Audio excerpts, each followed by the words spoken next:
রাজ, আমি জানি না এই চিঠি তোর হাতে পৌঁছবে কিনা।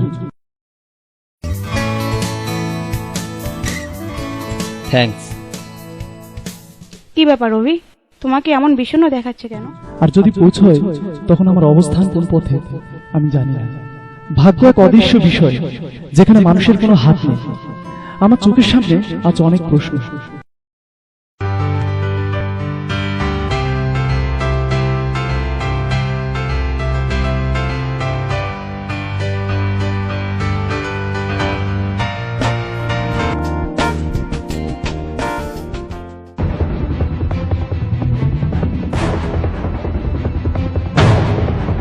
ওই আব্বু, কিছু বললা না যে?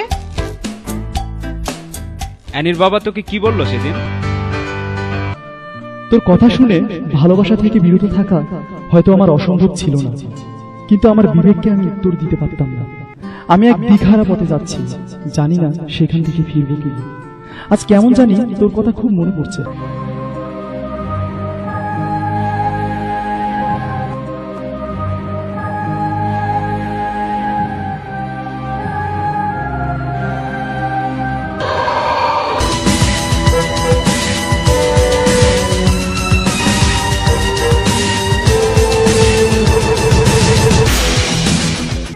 ভালোবাসা না করে হয়তো নিজের জীবনকে বাঁচাতে পারতাম, কিন্তু নিজের সত্তাকে বাঁচাতে পারতাম না।